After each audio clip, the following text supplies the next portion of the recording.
Welcome to the Cryptonaut podcast. My name is Mark Storrs, and I am here hanging out with Mr. Robert Thomas Morphy II. Always a joy. What's going on, buddy? Gets better every week. It does. Yeah, it does. This is episode 276. Holy Yeah, Hercules. dude, we're making it. You know what else this is? No. This is part 5 of the Varginha incident, Oh, buddy. I did know. This is the, what we call it, the last dance with Varginha. Yeah, dude, join me for the last dance at Varginha. Though we should be careful because, like I say, Foxel or somebody's going to drop a whole bunch of new shit and we'll be like, God damn it, there needs to be an addendum. Yeah, well, yeah, I mean, we always have that capability. We've done that before. Sure, actually, where Frogman. we can, go back and The Loveland Addendum, part 1, 2, and 3. just add a little bit of a thing at the end there. Because, the cool thing about all the stuff, the stories that you research and the topics that we cover and this whole thing that we're about here is that there's always evolving information. There's always new things that come out. In this case particularly, I hope there is. I mean, all joking aside about it being going on for so long, any new information will mean that maybe some video got released or some other thing happened or maybe some sort of disclosure event, even if it's only related to this one specific event, which was, I guess it would be all it would take. Yeah. So in a way, I hope that we have to do a part 6 or an addendum. Yeah, here's looking forward to that. More information on the Varginha, but we are talking about the Varginha incident part 5, Aliens, Lies, and Videotape. Well said. Oh, I do like that title. In the midst of what seemed to be a full-scale alien invasion, the city of Varginha became the epicenter for a pitched battle between dedicated UFO investigators seeking the truth and the military leaders doing their best to conceal it. And the cover-up that followed would prove to be every bit as bizarre as the incident itself. Mm-hmm. We're getting big gov here. Oh, tangled webs. Do I need my tinfoil hat? You definitely got. I've been waiting to bring this bastard out for so long. You don't understand. I've been so deep into conspiracy shit. Not knocking too overboard. Right. But I'm just saying I've been getting into it. But good times conspiracy. Yeah. Old timey conspiracy coach. Good stuff. Who killed my JFK kind of conspiracies? Exactly. Hey, I'm not trying to overthrow grassy the government. knolls. Yeah, come on. It was one of the. I'm not involving the alphabet here. I just want to find out what happened to Roswell. Exactly. There it is. Robert, Right. Let's do this, buddy. January of 1996 would prove to be one of the most captivating months in the history of Brazilian, or for that matter, global ufology. Following the crash of a cigar-shaped UFO on January 13th, an array of diminutive and, according to some, diabolical, red-eyed entities swarmed the city of Varginha, wreaking havoc and becoming the target of one of the biggest military-sanctioned alien manhunts, quote-unquote, on the books. According to numerous reports by alleged military and civilian whistleblowers, the combined forces of the Army, Police, and Fire Brigade, all military units in Brazil, as we mentioned before, and managed to either capture or kill at least 8 non-human entities. These not-so-insidious imps were taken to the ESA Escola de Sargentos Army Base, as well as various local hospitals where doctors did their best to save the surviving creatures' lives with the limited late 20th century medical technology at their disposal. Their efforts, though ultimately futile, were nonetheless valiant. Still, one by one, the beings succumbed to their injuries and the rigors of Earth's environs, and the many surgeries slowly but surely became autopsies. Which is not to say they all died, but apparently a lot of them fucking died. At least 3 of them died. If they would have taken the fruit and water, man, it's a little bit of nourishment. Just a little pineapple and orange. Yeah, for a crab apple. For a creature that's not and a box of Juicy Juice. That's all you need. Dude, that's double fruit. They're not at all from this earth and we have no idea about their biology. Yeah, but here's a banana and a V8. Fucking enjoy. Oh, man, you're going to live forever. Dude, that's a great breakfast. It's probably pretty healthy. Yeah, dude. Yeah. See, that will help me get over my hangover right there. That'll do it. As we covered in the last episode, a convoy of at least 3 army trucks, some say 4, a jeep, and multiple police cruisers transported both genuine alien entities as well as dummy caskets in order to ensure that the drivers were never sure who was carrying the actual ETs and who were transporting the decoys. This ruse makes little sense unless one assumes that their superior officers feared that the men in their charge, all part of the clandestine S2 Secret Service, which we mentioned before, pretty secretive, pretty dangerous, might give into temptation and steal away with the literally priceless cargo in order to, perhaps, sell it to the highest international bidder who also offered asylum within their embassy walls. If all of this sounds a wee bit conspiratorial, it pales before the allegedly illicit deal struck to smuggle the carcasses into the U.S., which we will be dealing with now. Nice.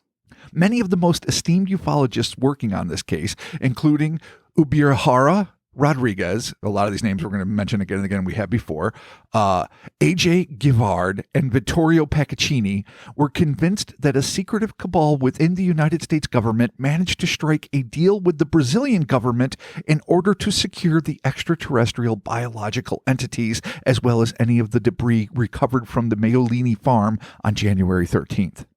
What they exchanged for such precious commodities, or specifically with whom the trade was made, remains unknown. But it's not difficult to surmise that a handful of Brazilian bureaucrats in the most exclusive halls of power likely found themselves to be very wealthy by early February. And it's not beyond the pale to imagine that they were able to pacify any guilty consciences, assuming that there were any to begin with, by securing the hollow promise from their American counterparts that they would share any valuable information that was gleaned either by the remnants of the craft or the corpses themselves. Who knows? This is all speculation.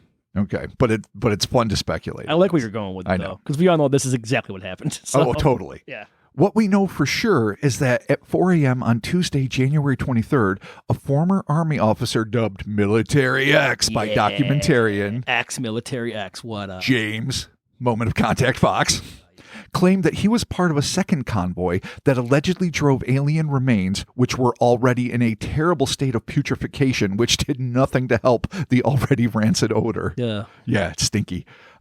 From the ASA base, heading south some 186 miles to the Escola Preparatoria de Cadets do Exeterro, or the SPCEX base, a Brazilian Army preparatory school for cadets in Campinas.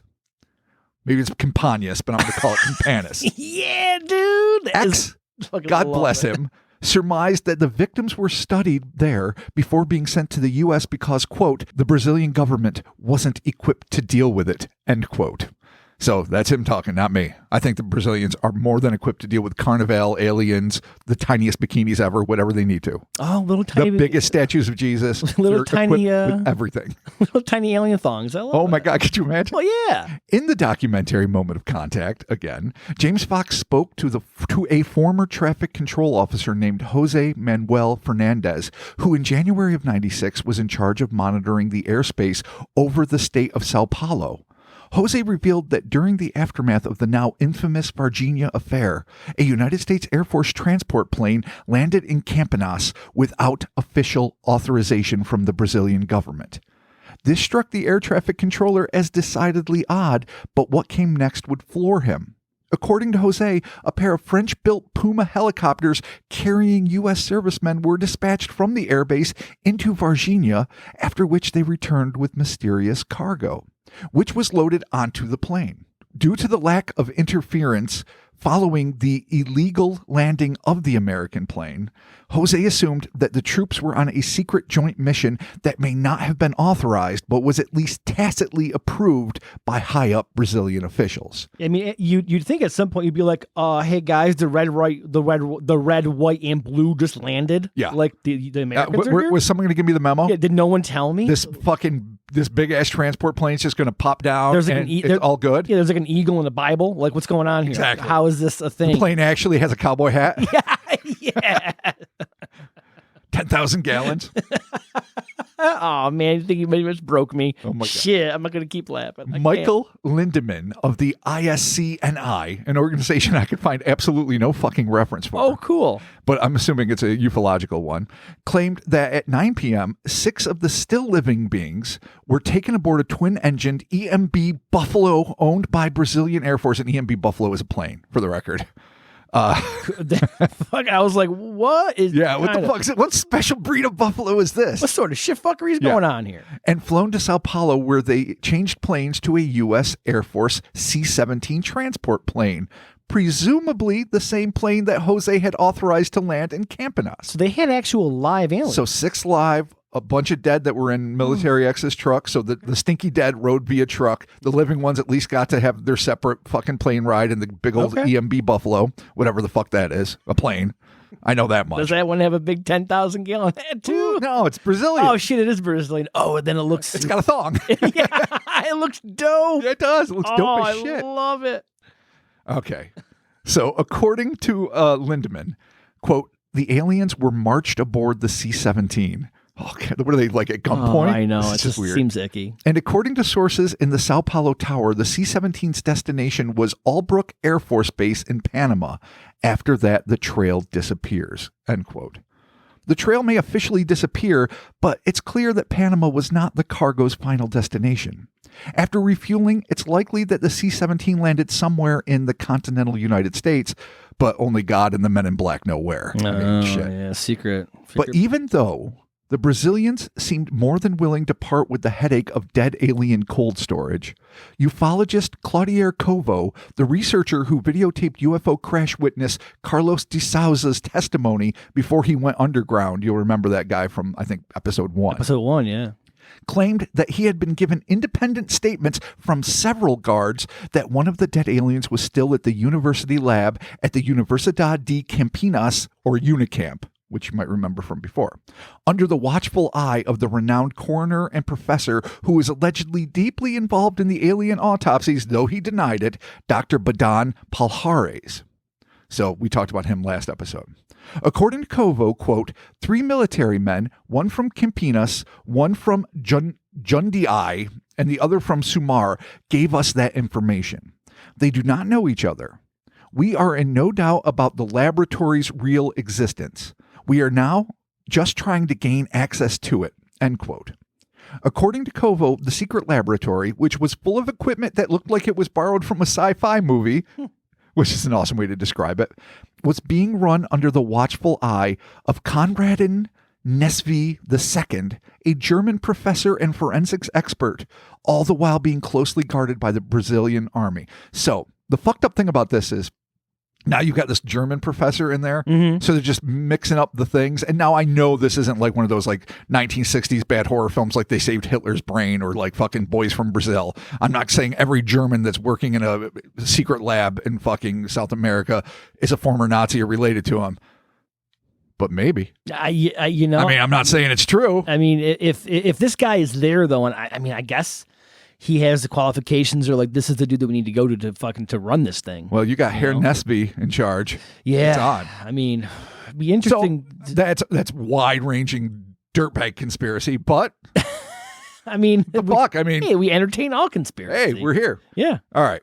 As news of the alien infestation and the UFO flap that accompanied it spread throughout the already UFO-obsessed Brazilian populace, scores of ufologists and paranormal investigators swarmed to the scene as the military worked itself into a frenzy, doing their damnedest to deliver the alien bodies to various medical and academic institutions before shipping off the living and dead bodies to the U.S. before the media was able to track down any conclusive proof of their existence.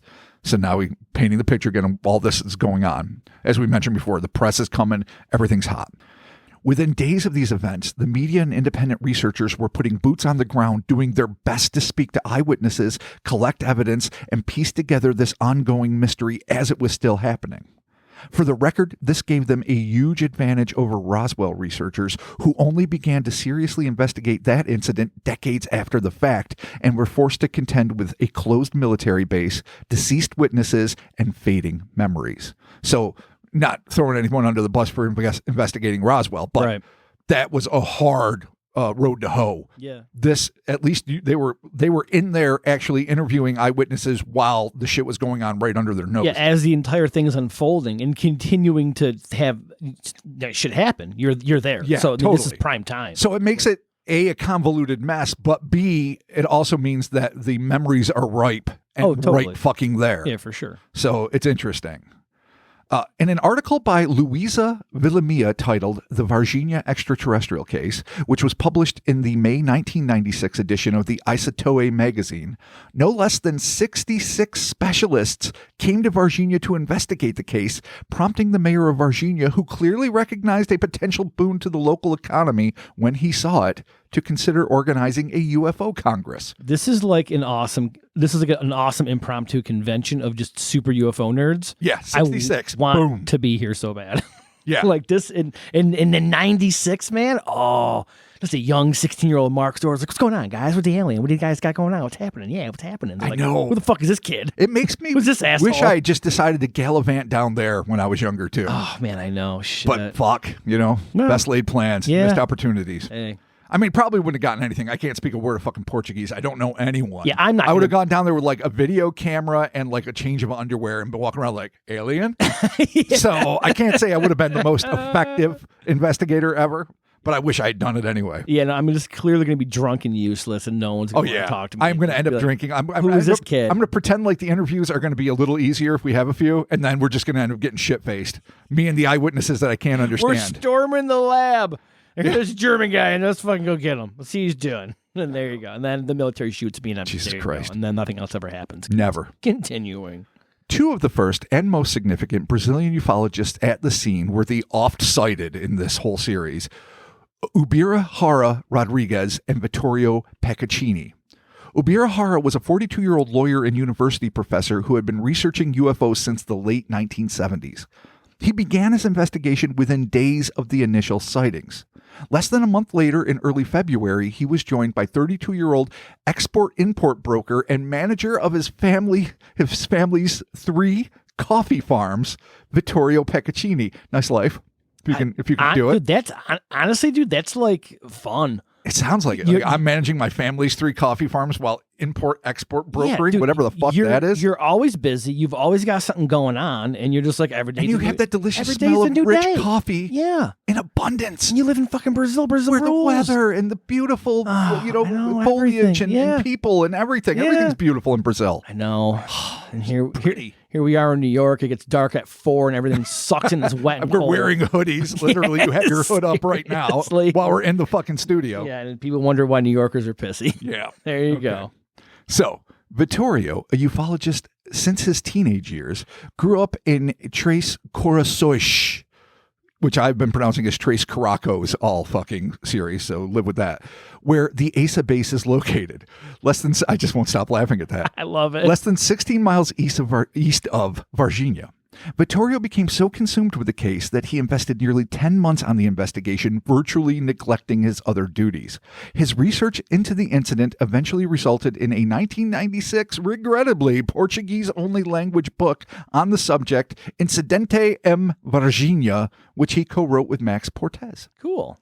Intriguingly, Vittorio claimed that due to threats on his life because of his interest in the Varginha case, he was forced to move to Italy, where he remained in presumably lavish exile for years. Oh, man, when the death threats start coming in. Use your family's money and go to fucking Rome. Yeah, you kind of got to. Oh, poor Vittorio. Yeah. I mean, no one wants to be death threatened. Death threatened? Is that an active verb of it? Nobody wants to be threatened to die. Yeah, no. Jesus, I can't say it right. But, I mean, to relax in Italy to stay safe and not talk about UFOs. And I mean, unfortunately, in ufology, it's not uncommon that someone's like, I'm writing the book. Oh, wait, my life was threatened. I have to leave. It used to be a lot more common. Yeah. I mean, now I think with like the advent of the internet, people are like, there's so much fucking background noise. Write whatever you want. Oh, yeah. Be authentic as shit, and we're not going to be able to discern what you're writing from the bullshit. Yeah, exactly. Which I guess makes you live longer, but you make less of an impact. Yeah.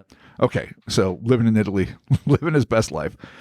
In corroboration with Vittorio's claims, other UFO researchers involved in the case confirmed that their phones had been tapped and that some of them had been victims of anonymous threats. But despite his frightening encounters with sinister unseen figures, Vittorio maintained his interest in the case and continued trying to secure the release of a 35-second video allegedly showing one of the sickly creatures refusing to eat and drink, the notorious fruit and water video that we were talking about earlier. Man.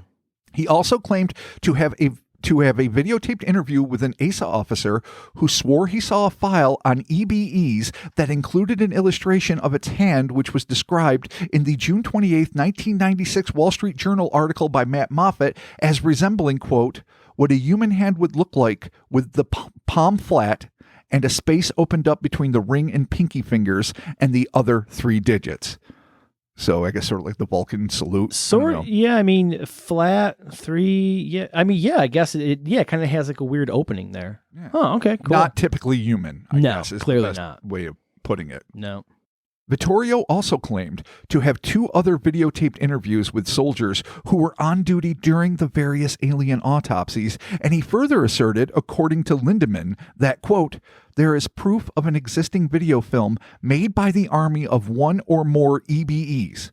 First of all, many witnesses saw the Army personnel carrying a camcorder in the Jardim and Deer Park on January 20th, 10:30 a.m., quote-unquote, first capture. Well, we're still in the quote here, but it's still going. So that's something I hadn't read until I came across this part, that someone might have been filming that very first encounter where the fire brigade and the Army were, working together to capture an alien, which is interesting.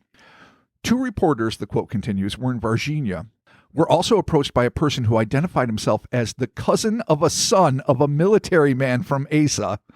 Okay. Cousin of a, okay, yeah, cool. This person said that he could get across to a film recorded at ASA showing the creatures. He had already shown it to his cousin, who then offered it to SBT, the Sistema Brasileiro the Brazilian television system. Perfect. Let me just fucking cut out the middleman there.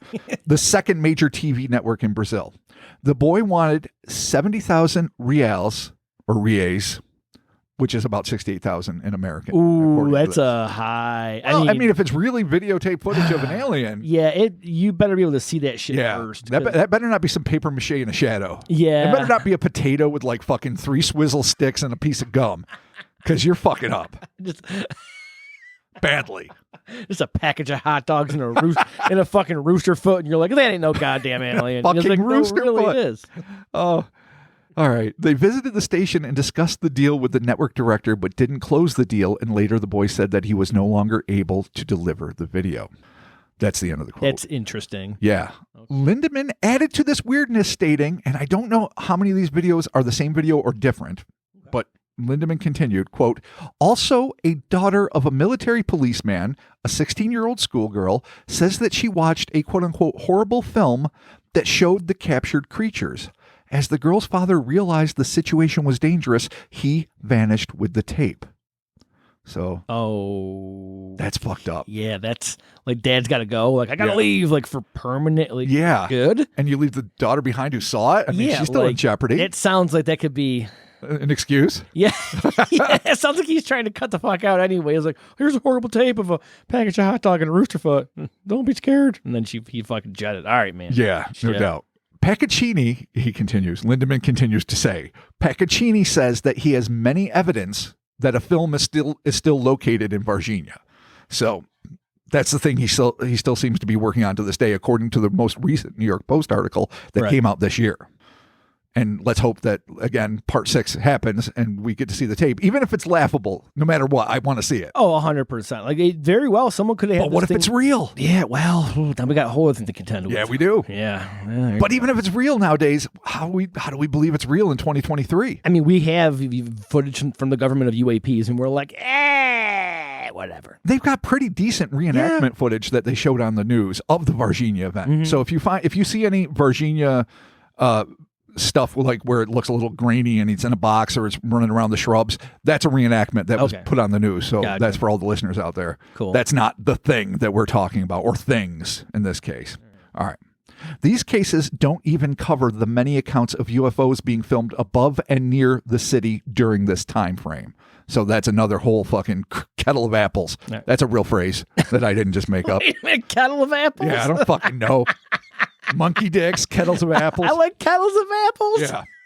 We're not even going to deal with that right now. No, we can't. It's No, too much. It's too much. I don't want to be broken again. Jesus Christ. Although he had been threatened, Vittorio remained active in the case.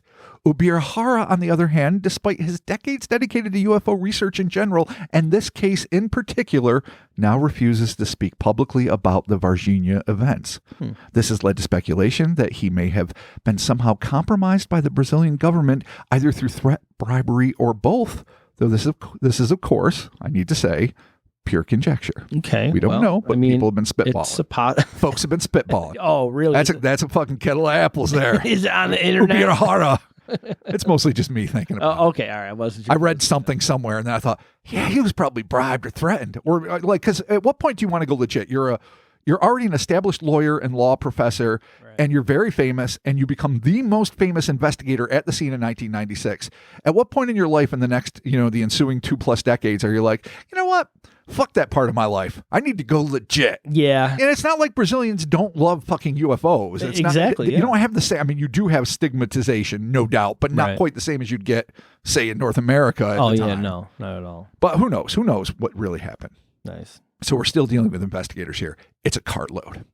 Among other notable North American ufologists who took a serious interest in the case were Canadian-born physicist and bearded legend Stanton Friedman. Oh, what up? Rips.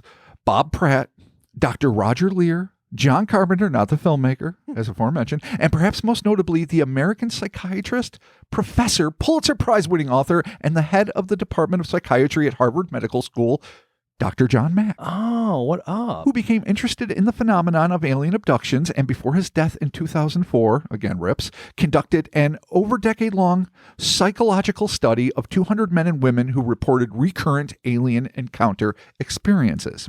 And here's where we're going to touch base with another big case that we dealt with.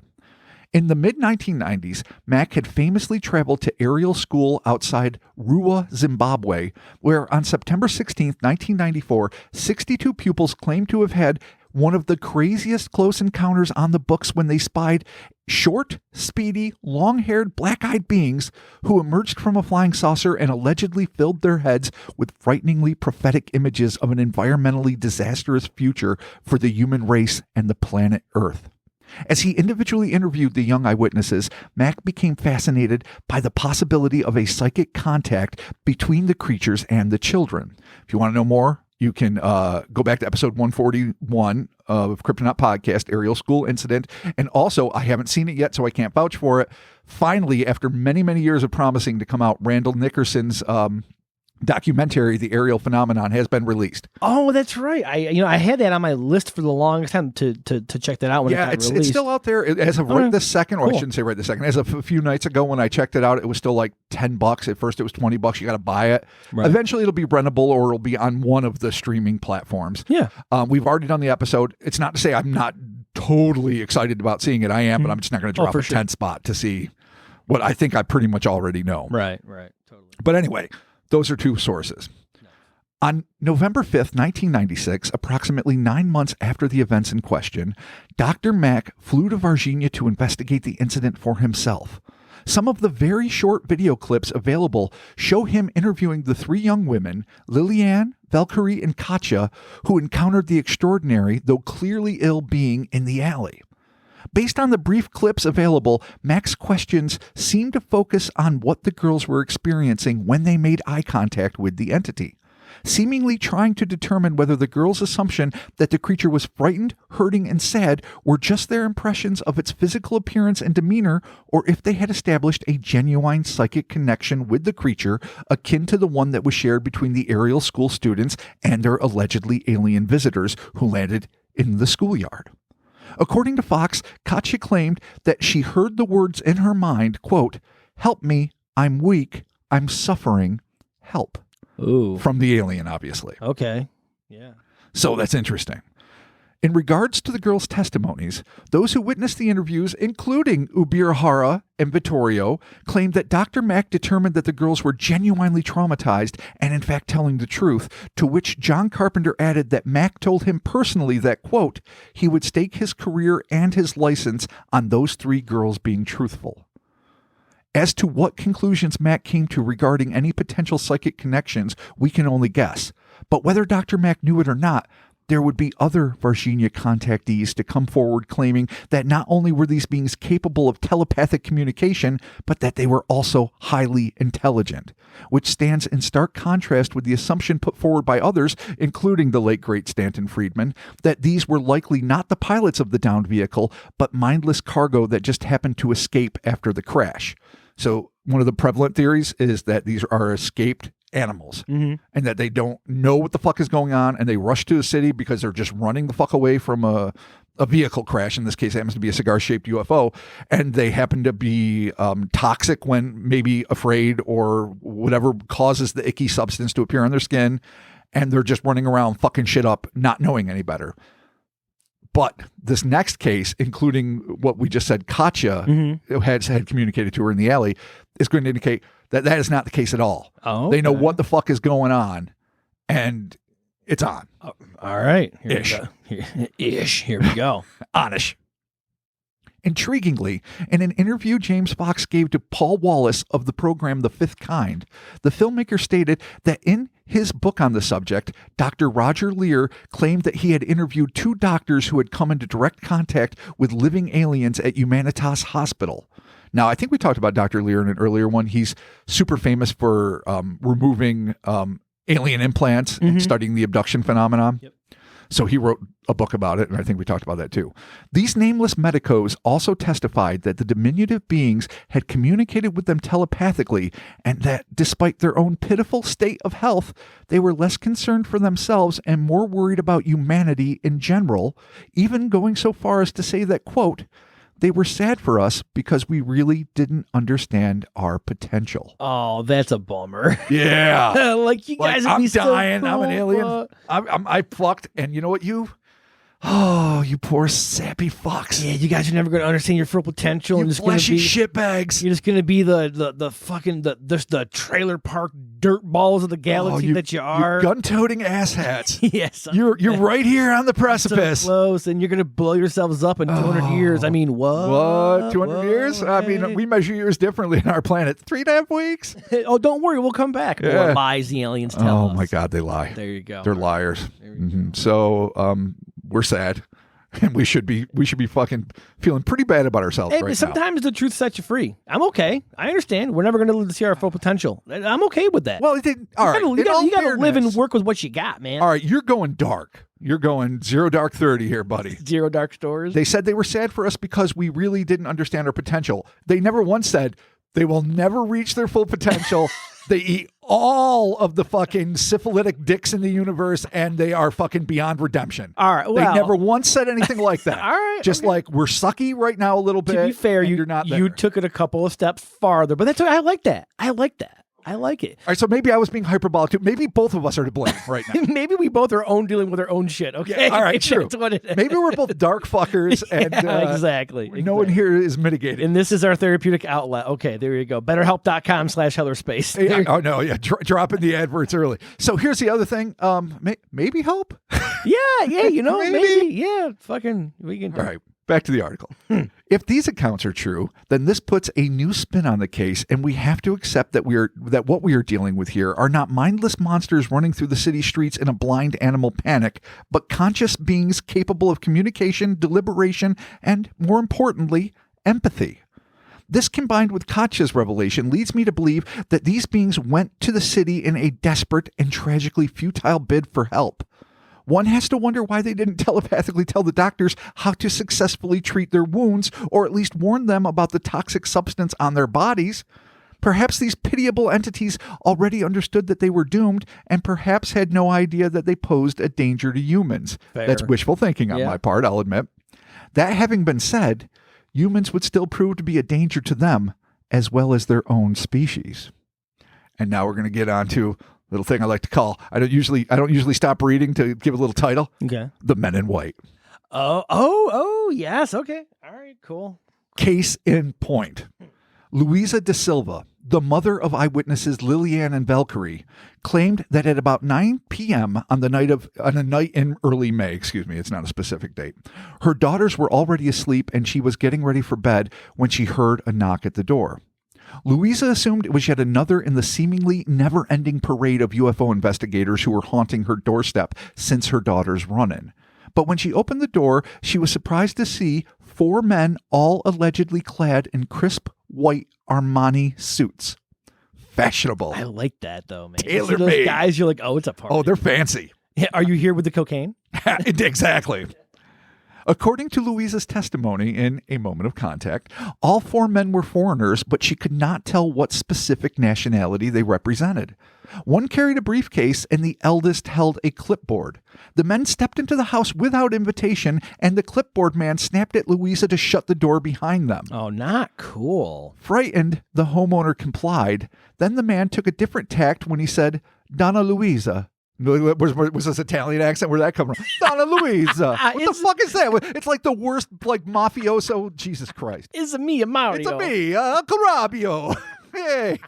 All right, let me try that again here. Just do a Wario. Donna Wario. Luisa. I know. Yeah, because I'm an evil guy with a clipboard here. Donna Luisa. Right. Give me your best Wario. I can't do a Wario. All right, I wish I fine. could. We are here to make a proposal to you because you can become very rich if you want. End quote. Oh, God. But in reality, he just said, we're here to make a proposal to you. You can become very rich if you want. So they're offering the money up top. She was then informed that all she needed to do to earn the $20,000 cash they had in the briefcase. Let's hold on a fucking second here. 20 grand, that's it. If it's 20 grand American, I don't know the exchange rate with Brazilian in 1996. More money is going to be put on the table, but you got to start. The father's a bus driver. I don't know what she does for a living. The daughters have to do housework to make a living in their teenage years. 20 grand is probably not fucking chicken feed. You got some leverage, though. Like 20 grand. And also, they might be spitballing low, and it might be an insult, too. $500,000. Oh, $500,000. But I don't know. I mean, were you dealing with like UFO cover-ups in 96? No. I don't know what the going rate was on the international exchange market. Yeah. In 96, I couldn't fathom. But I can see you. You right now, you're just blanching. Like, somebody offers me 20 grand. I wouldn't take down my pool for 20 grand. What the fuck is wrong? I wouldn't chlorinate it. Do you know how grand. much my truck costs? The truck that I don't own and that I lease? Exactly. Yes. You better come with more than 20 You better see about 20 aliens. Yeah. So, Exactly. all right. So, that's the offer. All right. To earn the $20,000 cash, all she needed to do was to convince her daughters to publicly admit that they had never seen the alien being and that it had all been a juvenile ruse. To her credit, the intimidated matriarch refused, stating that she would not force her daughters to lie. Good on So maybe her. the 20 grand wasn't enough. Fuck yeah. Or maybe honor means something. Let's It does. go with Dude, that. she clearly honor means something to her. God bless Louise. Not us, but to her. No, geez, no. There's a price tag for everything. Christ. I mean, not everything, but most things. But whatever. Good on Louisa. They pressed the issue, offering more money, though oddly insisting that it couldn't be spent within Brazil.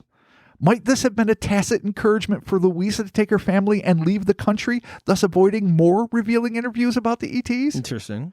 Who knows? But what we can confirm is that Louisa threatened to call the police, which did not intimidate the men in white at all. After a bit, when it became clear that Louisa was not going to change her mind, the men reluctantly took their leave, saying that they would be back, a promise that they thankfully never kept. Though it has been widely reported that they were driving a navy blue 1994 Lincoln Continental with Distrito Federale Brasilia license plates, in her interview with Fox, Louisa stated that she ran out onto her front lawn after the men had left, but inexplicably, there were no vehicles in sight. It was as if they had just disappeared into thin air. No. Poof. Men and white, they show up. They look good. They got a clipboard. They offer you some money. Not enough. Yep. They leave. Hey, And like that, they're gone. Fair and balanced. Yeah. The men in white weren't the only, presumably government agents looking to discredit eyewitnesses and deny that these extraordinary events ever occurred.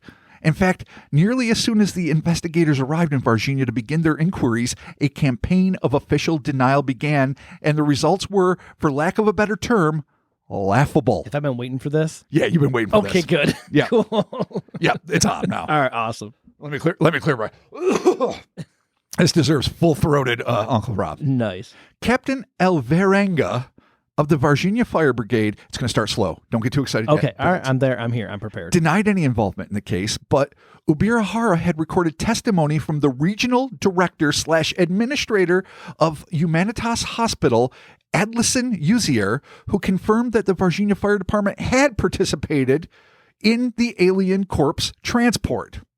When you got the hospital administrator saying that's something. Yeah, okay, it's interesting. A report he later denied.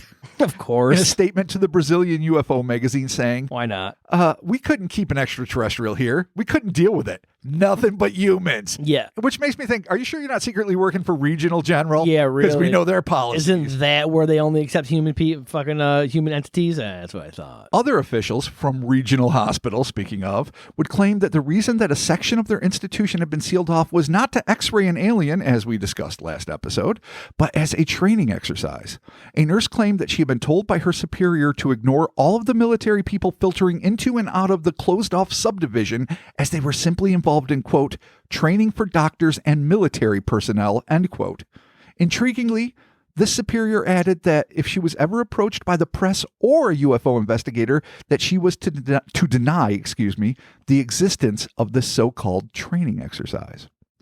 So this is just a training exercise, right. Just doctors learning to work with Army people, just a typical thing you do. And maybe occasionally you do, I guess, if you don't have an Army hospital base or whatever, or an Army base hospital is what I meant to say. But on the other hand, you then tell people to deny that the training ever took place. Yeah, you gave her an excuse to use, but then you're like, but don't tell them about what it is. Yeah, no, this is my excuse to you. Yeah. Now shut the fuck up to the rest of the world. Yeah, okay. Huh. Which you're like, clear. Doesn't make you look guilty and lie-y at all. Clearly that wasn't a training session.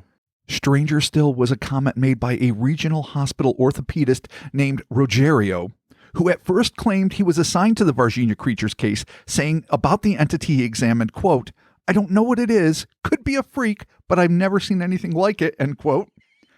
Later, perhaps after an earnest and threatening talk with military officials, the orthopedist changed his tune, saying, quote, I don't know how you could waste your time with that kind of stuff. It's nonsense. There's no extraterrestrials. Oh, there's clearly no aliens behind that curtain. How dare you? It's stupid. You're acting stupid.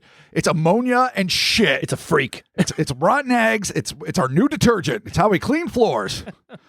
The statement stands in stark contrast with the claims of UFO investigators Ubirahara and Vittorio, who recorded interviews with 17 members of the military involved in the search and capture of the aliens, as well as hospital staff and civilian eyewitnesses, all of whom claim to have seen or interacted with the non-human beings. When all is said and done, over 200 people claim to have seen either UFOs or fleeting glimpses of entities in and around Varginha. While it's a sure bet that some of these reports are hoaxes and others misidentifications of feral animals, some of them are bound to be legitimate. And even if the legitimate sightings are in the minority, all it takes is one to prove that the whole thing is real. Nevertheless, the official policy of denial would grow all the more intense and somehow even less credible than the tales of aliens on the loose. In the TLC documentary E.T. Encounter, which we've mentioned time and time again, commentator Bruce Burgess traveled to the Asa Army Base, where he was introduced to the recently promoted Major Eduardo Kelza, who promised to set the record straight once and for all in regards to the Varginha incident. In so doing, Kelza chose a scapegoat that seemed surreal to the point of being farcical. Burgess, after hearing this testimony, stated, if some of the descriptions by the witnesses seem a little outlandish, the official military version is bizarre in the extreme. Here is what Major Kelza had to say, quote, what really happened was that on the 20th January 1996, there were violent storms in Varginha, and we also had to send some trucks in for maintenance while they were still under guarantee. So we sent the trucks into Varginha for this to happen. To complicate the story, there were more coincidences relating to the event. At the hospital in Varginha, there was an expectant dwarf couple. You heard that right. Okay. Which coincided with Asa taking the creature in the truck to the hospital in Varginha. So there must be a confusion between this extraterrestrial and the dwarf couple who were expecting a baby and our trucks in town. End quote. What the fuck? A little people couple. Yeah, just having a baby. The joy of fucking parenthood right on the horizon. And they're there doing it. And they're like, oh no. And they are dead up suggesting that a massive eyewitnesses, medical professionals, soldiers, doctors, nurses, civilians, dude, Alberto Hara or whatever his name was, that's just wheeling around waiting for surgery. They're all seeing a little people couple, one pregnant, having a baby. Clearly just there for the reason you go to a hospital when you're super pregnant to have your baby. Yeah. For a single alien? Okay. Oh, and I'm going to say this. Okay, there was a storm when you're like, these trucks are under warranty. This warranty's about to expire. We got to work on them. Yeah. Nah. In the middle of a storm. Yeah. Meh. I'm going to say better times. Better times. Otherwise, very awfully, this is very coincident. This is awful. I mean, I'll allow that. I'll allow that, like, you can't do much around the base, so you're just going to send a couple of guys, give them some busy works, take the trucks to fucking Jiffy Lube or whatever. Fine. I don't have a beef with that part. Let that be your story all the live long day. It's a violent storm. Quick, we need to get all right, a violent storm tuned. is weird. Yeah. No, you're right. All right, well, and an expectant little people couple. Okay, In the same documentary, ufologist Nick Pope incredibly defended this position, saying, oh, no. I understand that some of the Brazilian military authorities have said that the whole incident may stem from a bizarre misidentification of a real case, which actually involves a dwarf couple being taken, I think, to the hospital. Now, I don't know about this myself, but I mean, speaking from my own experience of the military, they are an honorable group of people, and if they say that is what took place, and that is the explanation, I think we clearly have to put some store by that. End quote. All right, Nick Pope. I think we're going to take a step back. Now, granted, here. this is 1996, Nick Pope. Okay. Still working for the government, Nick Pope. A man embedded in there, so right. agendas, priorities. That's how... not grizzled old. I'm always on Ancient Aliens, Nick Pope. God bless him now. Like full on alien, Nick Pope. Right. This was still like I fucking have my dark hair, maybe a little graying at the edges, and I'm fucking legit, Nick Pope. And this is how. Now, not to say he's not legit now. I love him. I love him even now. He's fun, but back then it was a little more okay. Yeah, you kept things like under the vest a little bit. I mean, hey, you know what? When you're getting that check, when you're getting that government check, that big government check, what are you going to do, man? Exactly. You got to be like, it was an expectant dwarf couple. Sorry.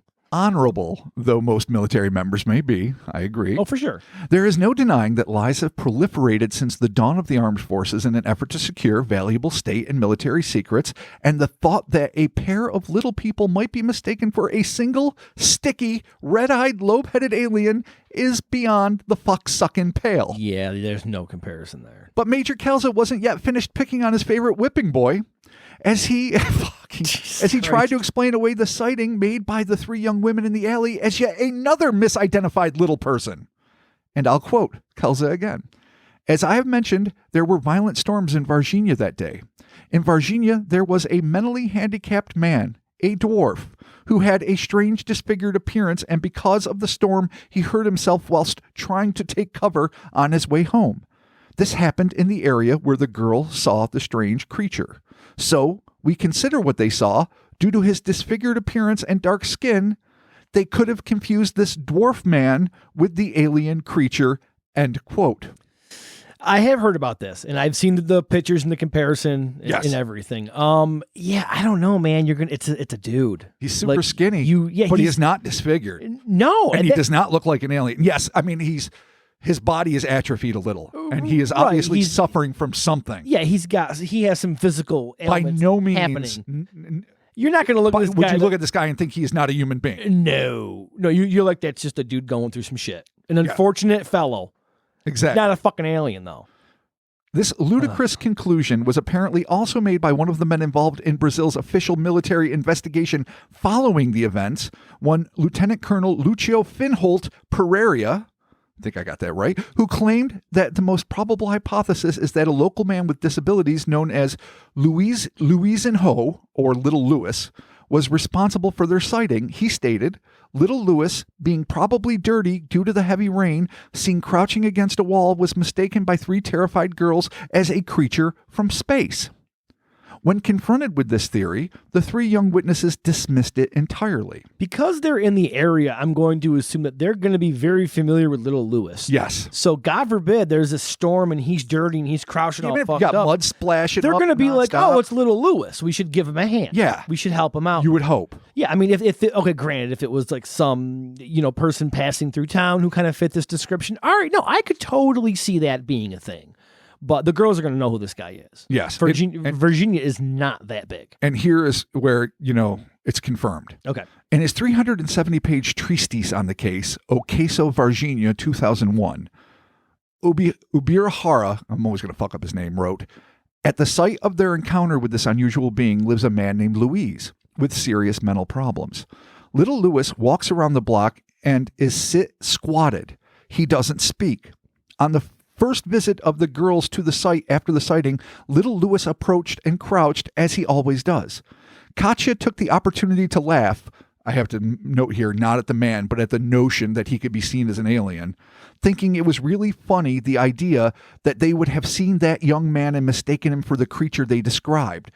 She goes on to say, "Oh, I have even given him a cigarette. Who doesn't know little Lewis? There is no way we could mistake him for that." Yeah, so he's like a little man about town. He's to, puff one, hang out, do his thing. Getting smokes, squatting, hanging out, doing whatever. Here's the other thing. As was established in whatever part we dealt with it, I think Aliens on the Run or whatever, the storm didn't hit until after the girl's sighting. So there was no big splashy mud puddles. No. And of course the rain would also rinse the fucking mud off of an individual that is covered in it. No, you're right. Rather than kick it on the them. storm didn't happen until afterward because the guy at the TV station was like, "Holy shit, the storm came out of nowhere. What the fuck?" Exactly. And after the girls made their The girls report. were just walking, not in a storm. On a very hot day. In fact, they mentioned that it looked like the thing was sweating and suffering under the hot, midday summer sun. Oh man, dude, these guys just went around the neighborhood and they're like, "I got it. We're gonna blame it on little Lewis." Oh man, goddamn little Lewis did it. Son of a bitch. They're not done though. Okay. Seeing as this theme didn't seem to be sticking, the blame was then shifted from little people to the corpse of a young university student, the son of a local politician who had been arrested for burglary, then found dead in his jail cell. Much like Marco Cerese before him, that's of course the young officer who died after coming into contact with the alien. Yep. The boy was buried before a thorough examination could be conducted. But due to the fact that he came from an influential family, the body was exhumed and brought to Humanitas Hospital for an autopsy to rule out any foul play. In the Wall Street Journal article, Major Calza, same guy that's been dropping dwarves, Jesus Christ, while now admitting that he didn't know what it was that the girls saw in the alley, tried to clear up the mix-up regarding military trucks delivering corpses to the hospital. He no longer claimed that it was misidentified little people and added that the military were now also in the business of delivering medical devices. The article claimed, quote, Captain Calza says, this is Matt Moffat writing the article for Wall Street Journal, referring to Captain Calza. Right. Captain Calza says he can't vouch for what the three women saw in January, but the activity on the base that fateful weekend, he insists, was anything but otherworldly. New inductees to a sergeant's school went on parade, and a truck convoy was driven to the repair shop. Concurrently, at the town hospital, trucks delivered new cardiovascular equipment, and an ambulance dropped off an exhumed corpse, a human body, officials insist. End quote. So now it's not little people having babies. Now it's a dead kid of a well-heeled politician, right, dug up from the earth and brought in, which of course they might be using to sort of dissuade people from, like, what was that, canvas gym bag that stank so much that went to regional. But if it was the body of a human being, they wouldn't have hidden it from the fucking doctor that x-rayed it and told him he couldn't look at the x-rays because it would have just been a human fucking being. Yeah, and now the excuses are getting worse. They're just grasping at straws now. Like, this is like, oh, there's a body in a convoy and a new machine and some other paperwork we had to do and in a box and a chicken. Like, this is so dumb. The problem with the account of an exhumed young man being mistaken for several alien corpses is, beyond the obvious, the fact that, according to investigators' reports, the young man was found dead in his cell a week after the harrowing events beginning on January 20th, 1996. Oh, shit. So you don't even get your shit straight. No, he had to die in the future, get buried in the past. Oh, dude, the pre-dead. The pre-dead. Yeah, man. Also, according to Lindemann, of the fucking notoriously clandestine ISCNI, just because I can't Google it, says his group's investigation into this specific matter turned up some intriguing results, including the fact that military officials denied that the exhumation of the boy's body ever even occurred. He writes, "We managed to contact IML, which is the Instituto Medico Legal, or the Institute of Legal Medicine, cool, and the Army's headquarters in Campinas, but both authorities deny the exhumation." End quote. Lindemann's report did not end there, however, as he added the intriguing fact that, quote, "We found a military man, I'm assuming, but it just ends there. We found a military from Campinas who allegedly saw a document over his commander's desk proving the ET had been in Campinas. We got with an employee of IML the information that on January 20th through the 26th, there had been military movement inside IML in the Army's private drawers in order to get a body in or out of there, end quote. Interesting. So the English, not top notch, but what we can gather from it is that in that week after arguably the most hectic day in ufology on the 20th, the Army was going in and out and the medical records were being kind of kept but they had their own special section, bodies were being moved, shit was going on. Right. But that all of the, like if your fucking cover story is that you exhumed a body of a young man and the case, might involve foul play, stick to it. I mean, if your little people fucking, bullshit isn't sticking, and it shouldn't, no, then you've got this kid. And just be like, nope, the dates were wrong. I don't know who said it, but he really died when he didn't die. Fuck you. Yeah, that would be more plausible. Honestly. But they're not even like sticking to the company line here. It's like as if there's not there's probably no one in charge creating a clear through vision for the deceit. There's people are not taking the charge with this project. You've got guys out there willy-nilly cowboying up the fucking explanations of everything and making it really dumb for everybody involved. And I mean, just getting the timeline alone just screwed up where he had died a week after. It's like, well, then that's not going to make any sense, is it? Yeah. So, all right, well. You got to have someone in charge, man. Someone's got to be the lead dude. Someone's got to be the lead person to be like, here's the lie, perpetrate it. There you go. You need your cigarette man to, hey, X-Files. You need that cancer through man, force. Dude. Yeah, get a Lee Harvey Oswald to take it to that. Smokes, fucking Buzz Aldrin. To that fucking amazing comic series that you introduced me to. There you go. Whose name is escaping me right now. Help me out. The Department of Truth? Yes. Department of Truth rules. As to the delivery of heart equipment, the aforementioned hospital administrator, Adelson Uzier, claimed that the cardiovascular machines were dropped off to be used in the first heart transplant ever to be performed in Varginha, dubiously adding that he didn't mention this earlier because, quote, when everybody started talking about this ET story, I thought it would be better not to mention that policemen and firemen had been at the hospital, end quote. Which seems ridiculous considering the fact that if this had been what actually happened, it would have helped to diffuse the alien rumors rather than exacerbate them.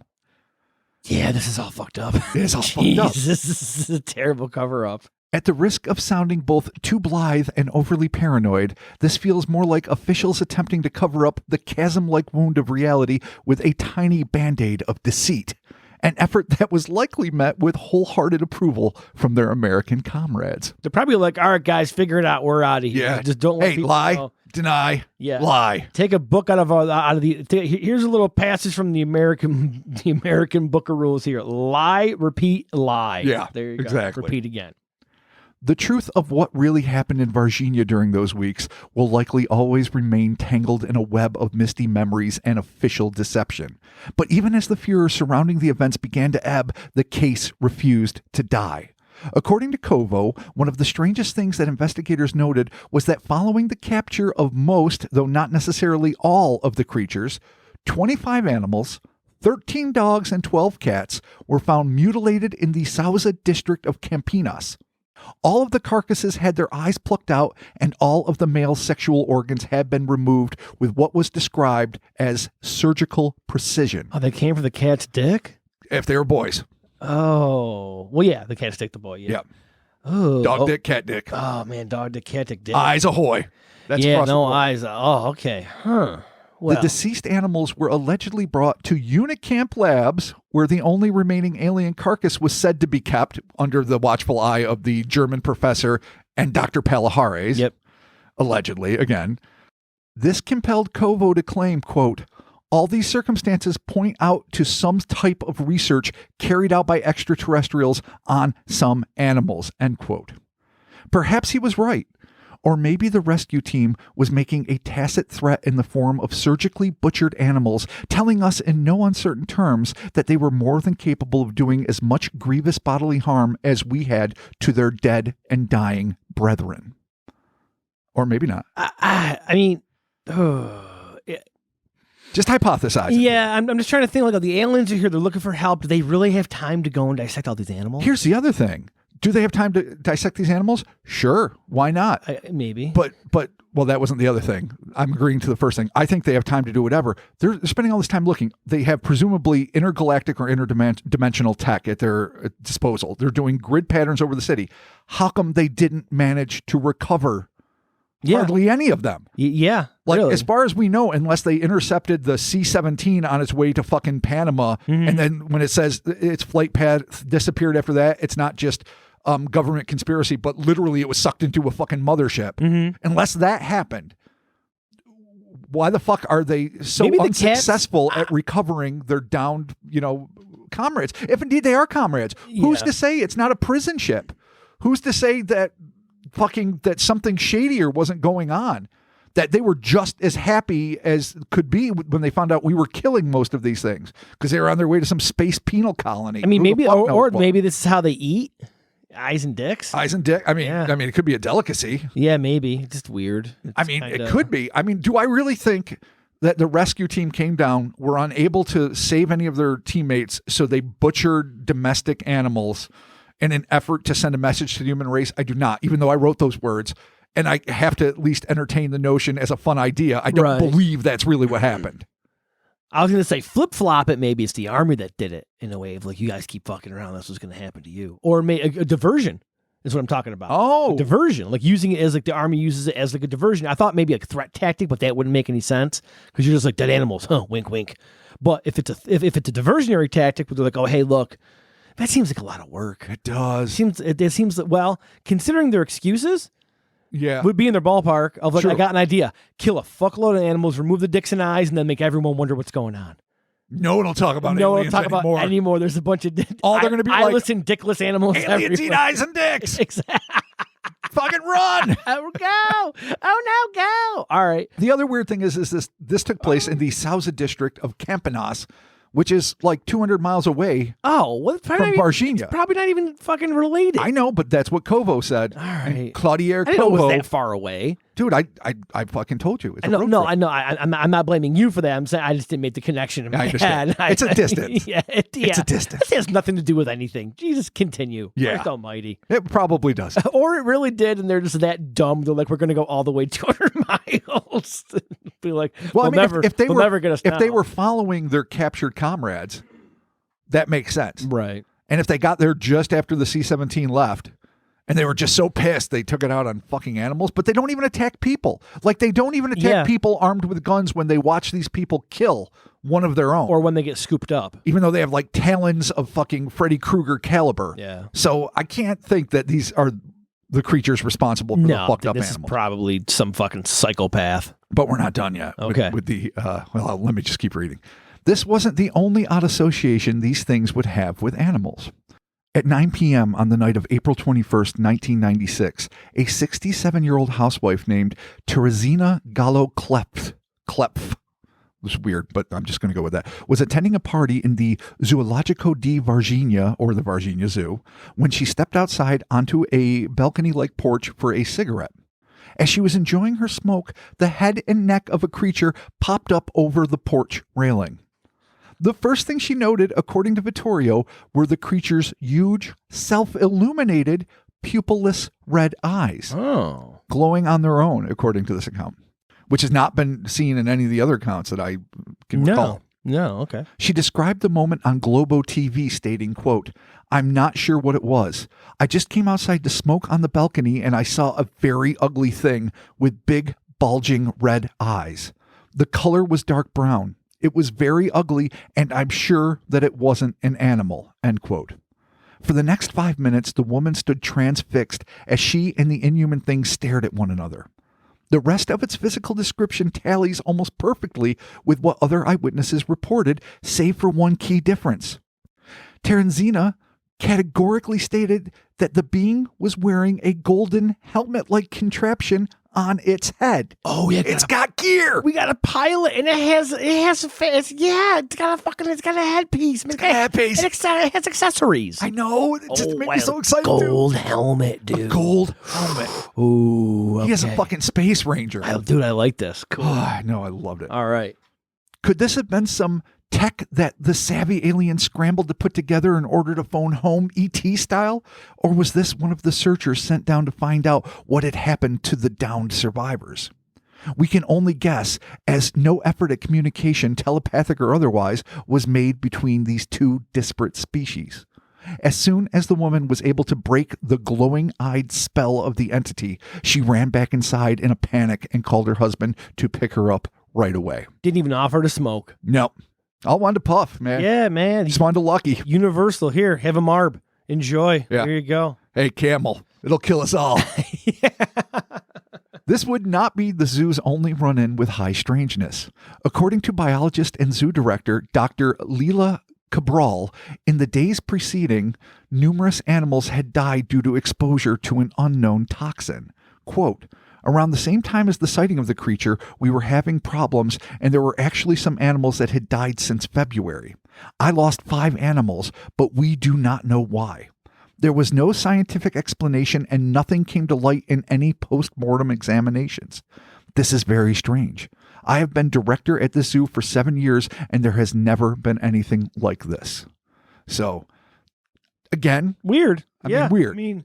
Now, this actually makes more sense. The mutilations, 200 miles away, iffy. An iffy grab. Right. Good on you, Kovo, but that's a little desperate. The idea that an unknown toxin, so accidental contact with these things, and one of these creatures was seen at the zoo? We've already seen this, too. That's what happened with Marco. Totally. It's the exact same thing. Probably just incidental contact with these things. Maybe it's looking for food. Maybe it's looking for shelter. Maybe it just felt like these creatures were safer or more alike things that are on their home planet than we are, because we're just big, dangerous baboons without enough hair and lots of guns. I don't know why, but that to me at least makes more sense. Totally. To have been part of an alien contact animal death scenario than the other one. They could have just pet a rhino and it's dead. Oh God, dude, it's like a Komodo dragon, man. That thing licks you. Tried to ride it. Yeah. Oh, when you're only 3 foot tall and it looks like your battle steeds from your home world. You gotta give it a little kiss. Yeah, you just go for a ride and it fucking falls dead right beneath you, and you're like, "Fuck my leg." Oh no. All right. Well, this would not be the last sighting of one of these things either. One uncorroborated report states that a dead creature was discovered in a roadside ditch by an army transport. This account only fueled rumors that the military were actively engaged in killing any alien stragglers, which infuriated a part of the populace. One woman named Nilda had this to say to the Wall Street Journal's Matt Moffat, quote, "For extraterrestrials, they may not be much, but they were the biggest thing we've ever had in Varginha. Had the armed forces not interfered," she says, "locals might have scrubbed the visitors, taught them the language, and some made something of them." She goes on to say, "But they never had the chance," Nilda says with a sigh. Her anger at the military's supposed inhospitable treatment toward these creatures allegedly sparked a tiff between her and her boyfriend, a private in the infantry. So she's mad at her soldier boyfriend just because she thinks all soldiers are being dicks to aliens. Wow. All right. But it still wasn't finished. Oh, no. According to Alberto Rosales' humanoid catalog, phenomenal resource. What up, Alberto Rosales? Taken from a report that was originally published by Graham Birdsall in Evidencia Ovni, O-V-N-I, Portuguese for UFO, 12, nearly 4 months after the fracas that had set Varginha on her ear and tragically claimed the lives of at least 2 of her citizens, a being nearly identical to those that were so relentlessly pursued back in January appeared once again. On the night of March 12, 1996, an unnamed truck driver was negotiating a curve near Varginha when his headlights illuminated a small, reddish-brown humanoid figure standing in the middle of the road. The trucker slammed down on his brakes and could see as the creature raised its 4-fingered hands to cover its large red glowing eyes, in anticipation of an impact that never came. Tragedy narrowly averted, the trucker could only stare in wonder as the bizarre being ran away, vanishing into a nearby tangle of trees. Later, when investigators took the driver back to the site, they realized it was right next to the farm where the couple had seen the UFO in January, indicating that perhaps some of the beings had made this area into a temporary home base. They set up camp. Set up camp. They're like, we're not going to run because we fucking don't want to go deal with these weird assholes, but we're just going to, Yeah, safer in the rural area in the brush than not. Better spots to hide. Oh, yeah. For sure. It's interesting, though. Shit. This effectively ended the events in the legendary Varginha incident. But despite the many witnesses and investigators at the scene, we are still left in the dark about so much. What were these things? Where did they come from? Why did they crash? What happened to the survivors and their less fortunate compatriots? How does this astounding case fit into a broader overview of similar close encounter cases the world over? In the end, it's hard not to look at this case with a humanistic point of view. Like so many of the greatest monsters of fiction, from Frankenstein's immortal monster to the colossal King Kong, as horrifying as they may be to the human eye, there is something pitiable, almost tragic about them. They seem to harbor beneath the terrible scowls and snarling maws a deep-set sorrow, a longing that makes them, despite their ghastly appearance and lethal attributes, relatable, if not outright sympathetic. So it goes with the Varginha entities. When all is said and done, it seems as if the Varginha saga is one of inadvertent tragedy. An evidently unavoidable crash that caused a group of intelligent, sensitive, and nonviolent, though unintentionally it seems, deadly beings to become stranded on a foreign planet with no obvious way home. Add to this already sad situation the fact that they were under constant threat by a number of indigenous predators, not the least of which were the tall, well-armed, mostly hairless primates that seemed hell-bent on capturing and killing every last one of their kind. Maybe, if this ever happens again, we can do better. And let's hope, if we're doomed to make the same egregious mistakes, that the entities we're dealing with are just as forgiving as the ones who landed in Varginha, because, if not, our fear and violence may well sound the death knell for our species. Oh, damn. Varginha incident, bitches. There is Varginha incident part 5, wrapping it up. The last dance at Varginha. We're going to the prom, baby, me and you. Oh, yeah. Let's do this. Red dressed couple. We're styling. It is. This was a huge case. It's huge. Enormous. There's a lot. So, although breaking it down episode by episode, we kind of, I think I touched on a lot of the aspects along the way, yes. This part specifically, though, with the cover-up, I think we all agree, listeners too, I'm going to include them with this, the government's approach at this, kind of like last week's, was just terrible. Yeah. Whatever they're trying to do cover-up-wise is clearly not working, and they're actually making it more complicated to the point that you're like, aliens seem more plausible. Exactly. They really seem more plausible. Which is why I think ufologists taste that. They taste that. They were so close to fucking up. Yeah. They were so close to letting the cat out of the bag. Oh, yeah. That 1996, as we talked about extensively last week, almost became the year when everything fucking changed and we realized we were not alone. You would have been a 16-year-old kid. I would have been in my fucking mid-20s and would have been like, what the fuck? I guess it's real. And now I'm going to go try to get laid and still drink, because whatever the fuck you do when you're that age.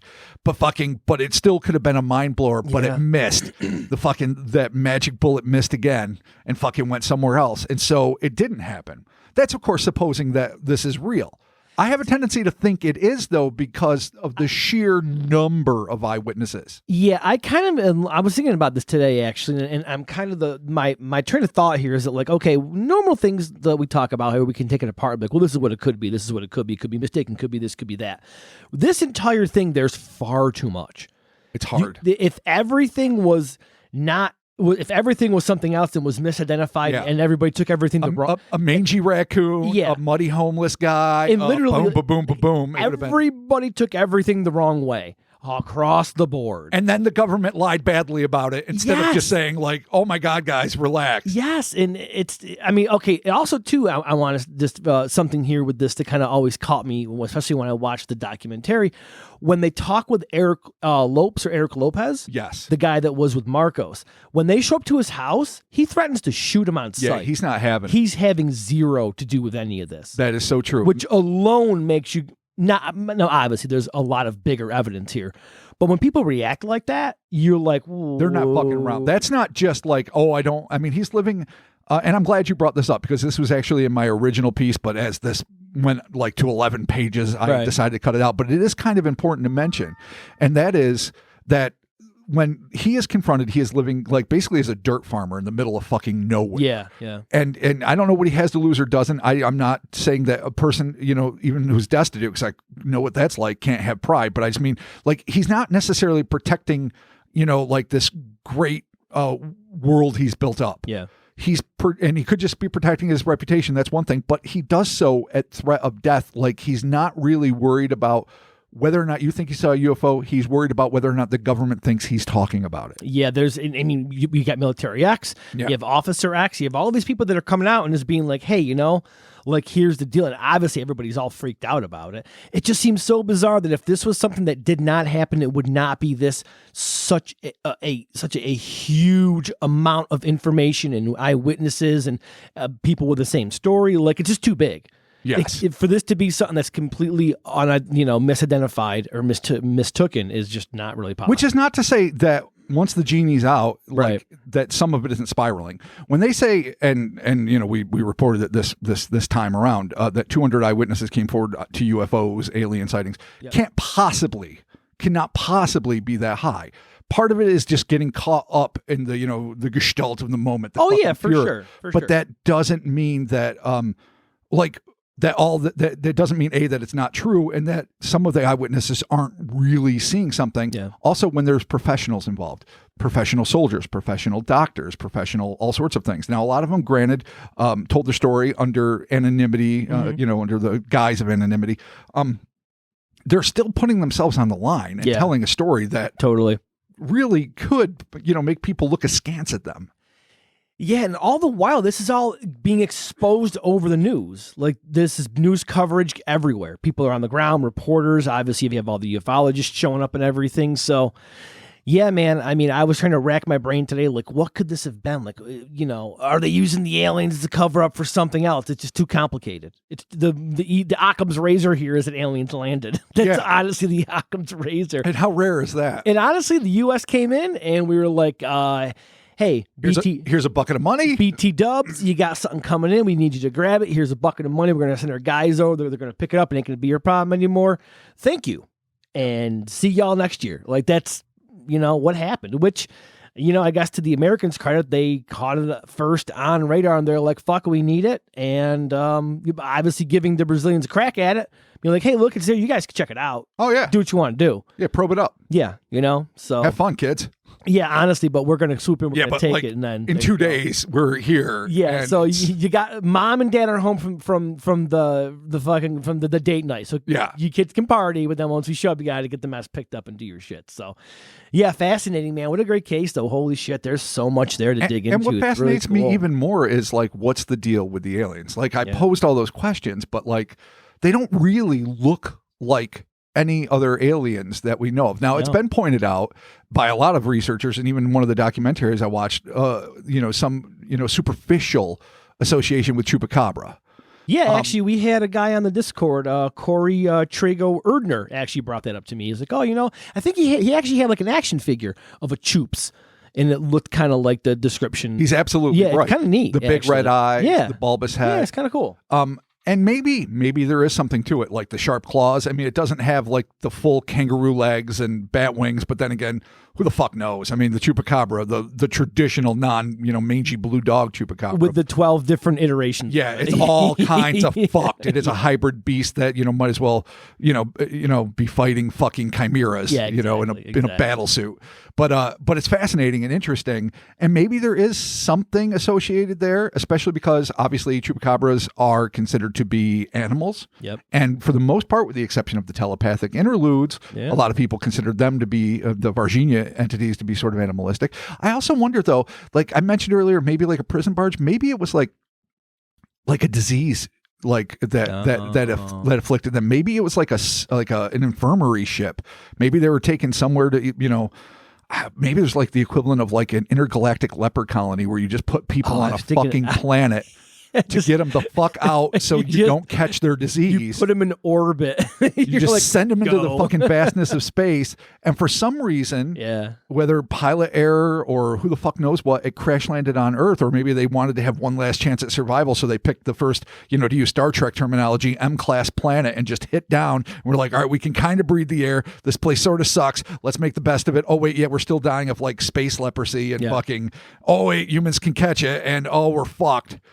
But maybe it was just like this weird last ditch attempt to like live for things that were already fucked. Yeah. I mean, there's no way of knowing. No. And honestly, I mean, that very well too, the ship just crashes and they're fucked up from the crash. That's also and they're just like, shit. That big round chemical spill. Yeah. Who's to say that didn't infect them, and that like greasy, viscous substance that was on their body was part of like, the inner workings of the ship. Part of the they got exposed to it. And, we can't guarantee. We've been talking like it's fact. I've been talking like it's fact. And so I'm not even blaming you, that it was whatever was on their skin that got onto Marco Chirese's skin that killed him. It might not have had anything to do with that. It might have been something else entirely. Who the fuck knows? Dude, it was, intergalactic hydraulic fluid, dude, to get that shit all over your hands. But maybe it was. Yeah. Maybe they were just like really sick grays. I mean, they had the bulbous heads, it turns your eyes red. You get these like pussy cysts on your head that look like horns. Pink eye, dude. They got fucking gray pink eye. They got double pink eye. Dude. Oh my God. When you touch your butt not once but twice, and don't rub your do eyes. It. Yeah. Keep the turds out of your eyes, kids. Dude, there it is. So that's the life lesson it takes from you. Virginia's real, and keep the turds out of your eyes. There it is. Thank you all so very much for joining us. The Cryptonaut Podcast, the Varginha Incident Part 5. Woo! Aliens, Lies, and Videotape, The Last Dance. Thank you all for sticking around and enjoying this series with us. It was super cool. Robert, thank you so very much for all the research and everything. Super fun. It's so fucking awesome. What a great... We haven't done a long haul one in a while. No. And this was heading towards Mothman land. But last week you put your hand down. You said, this ain't happening. One away. It's technically our second longest saga. It is, yeah. Yep. Mothman and then this, yep. right? All right. Well, shit. They deserve it. No, for sure. It was awesome. And thank you to everybody also, to be sure to check out Moment of Contact. Awesome documentary there by Mr. James Fox. Definitely worth checking out. Super cool. The Instas and the Twitters and the Facebooks, man. We're on the socials. We're doing it. We're there. DMs are open. Contact us. Like, follow, comment. If you buy any merch from hellerspace.com or cryptonautmerch.com, got that plug in there with the Instas. Be sure to tag us. Put it up. People do it all the time. They add it to the stories. They do a tag. I restory it. I love seeing people rocking our shit. It's super cool. So be sure to do all that. Robert, Patreon. Mm-hmm. We have some shout outs to do. Fuck yes, we do. Good folks that support us over at patreon.com/Cryptonaut Podcast. $1 is the one bonus episode and the shout out. $5 is the 4 or 5, depending on how many Sundays are in the month, episodes and the shout out. So, Robert, let's do these shout outs. Good sir. Jensen Frost. Hell yeah, Jensen. Thank you. Linda Brennick. Hell yeah, Linda. Don Keedick. Thank you for explaining how to say your name with the long E, sir. Definitely, I appreciate it. Because that would have been Keddick as fuck. I'll let you know in advance. You were Don Keddick when I first read it. And then Mark said, keep fucking reading, turd ass. And I read, and I'm like, oh, it's Don Keedick. Stop rubbing your eyes, turd ass. Just keep the shit out of your eyes and read. And then he whipped me. Whoa. Radio wizard extraordinaire. Fuck yeah, dude. Ryan Brush. Hell yeah, Ryan. Blaze Broadbent. Oh, is that like a superhero or something? I love it. It sounds like Modesty Blaze, that great old Italian superheroine, super girl spy saga. Yeah. I'm saying saga a lot today. I don't know why. It's my favorite word. Saga.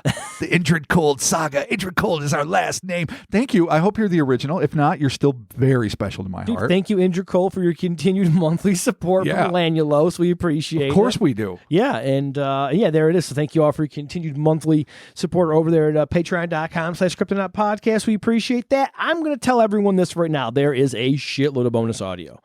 So many bonus audios, actually, that I had them all on my hard drive. And I'm like, what the fuck is taking up so much room on my hard drive? I'm like, oh, shit. That must be all like, I had the actual number here, and I'll bring it up real quick. It is, as of this week, we are officially on 147 episodes. So, yeah, there is a huge bonus back It's like catalog. A whole other podcast, except it isn't. It's us. Yeah, and what's super cool about it is that if you're already so far in and you're like, I want more, there's another 147 episodes sitting there for you. And they're like way looser. We get loose, do a bunch of really, not pro shit, I guess. Really, everything's way loose. As opposed to the slick Yeah. professional demeanor we take now. Everything is pretty fucking. Everything's pretty fun over there. So, all right, man. Well, there it is. Thank you all so very much, and we're talking to you soon. Keep it real. Keep your eyes in the skies. Keep your hands out of your butt and don't touch your eyes. Yes, there it is. Yeah. Eyes in the skies, butt off your eyes. Varginha, that's the best way to end it. The lessons that we learned together Nice. as friends. We'll be talking to you. Peace.